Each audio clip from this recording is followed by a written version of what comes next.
There are days when Foxborough feels heavier, because what's circling the Patriots right now is not empty talk. It's big-time decisions knocking at the door. There's serious attention on the backfield, defensive line help on the radar, pass rush buzz that could shake up this front seven, and a possible move in the passing game that could change the ceiling of this whole offense. And I'm telling you the way real fans feel it. If New England attacks these spots the right way, it changes the weight of this season. Hit that like button and stay with me, because today's conversation is heated, and it matters. Now look, this is the kind of name people outside New England might brush off, but it makes sense when you see the whole board. The Patriots have Ramondre Stevenson and Travion Henderson up top in the backfield, but long seasons do not care about pretty plans on paper. They test your depth, your versatility, and your ability to answer fast when bodies start breaking down.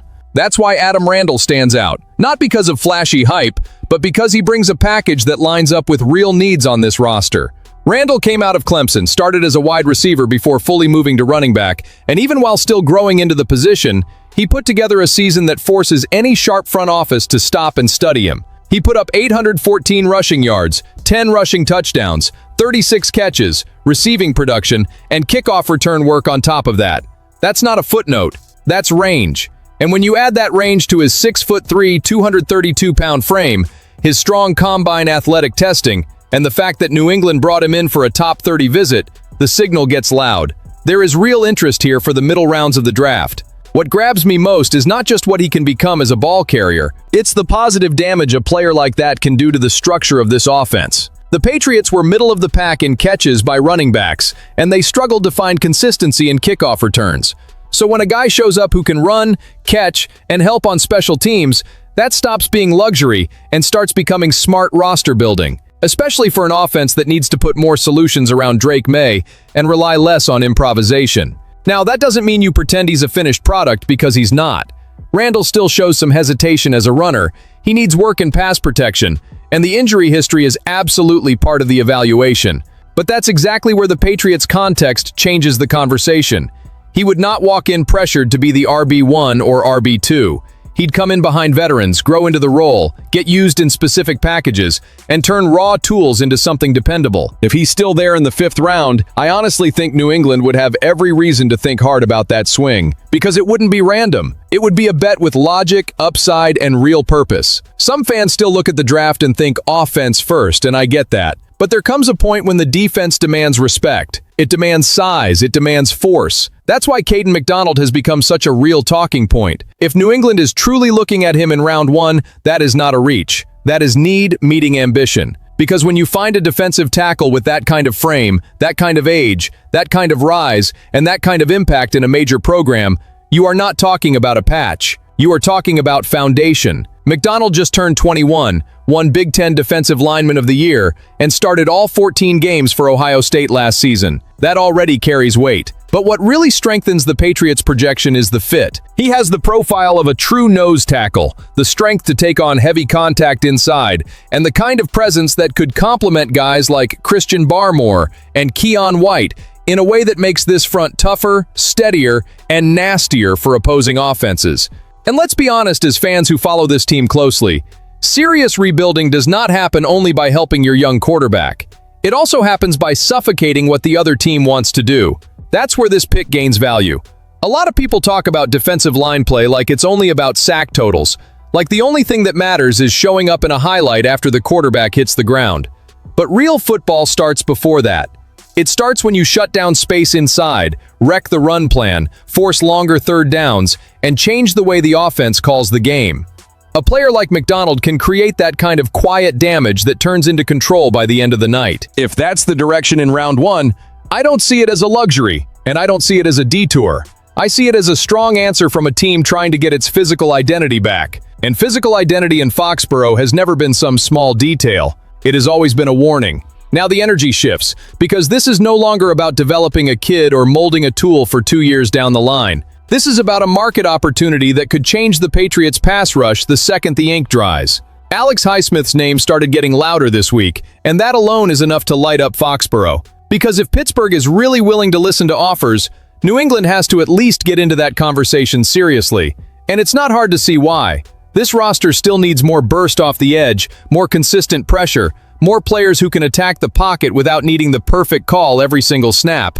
That has been one of the most obvious needs for 2026 for a while now. So when an experienced, productive edge rusher with big game background and immediate rotational value starts floating around, the topic stops feeling like distant rumor and starts feeling like a real possibility that gets fans fired up in the best way.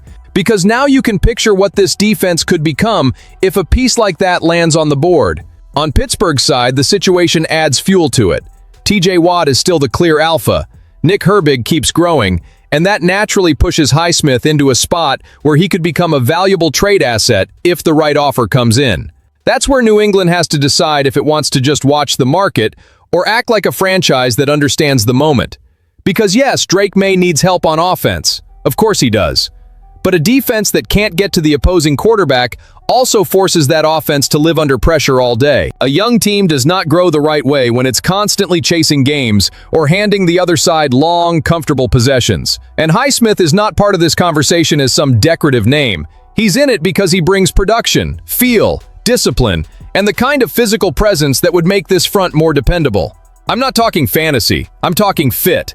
A player like that would raise the standard of the group and take some of the desperation out of having to solve everything through the draft. That matters, especially right now, when New England is trying to add short-term answers without losing the bigger build. If that door is really cracked open, I'm on the side of aggression. Not blind aggression, smart aggression. Because sometimes the market offers exactly the kind of player that keeps you from forcing the board. And I want to throw this to the fan base.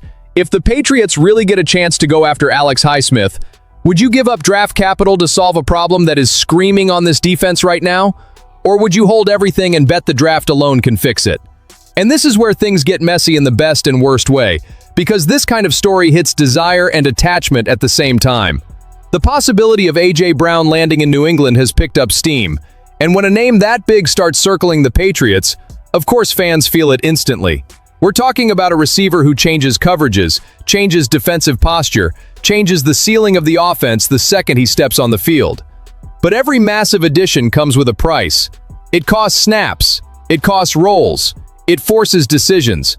And that's where this conversation gets tight. Because the Patriots already put major money into Romeo Doubs, they still have players like Demario Douglas, Mac Hollins, Kyle Williams, Efton Chisholm III, and now Kayshon Boutte's name is showing up in trade talk too.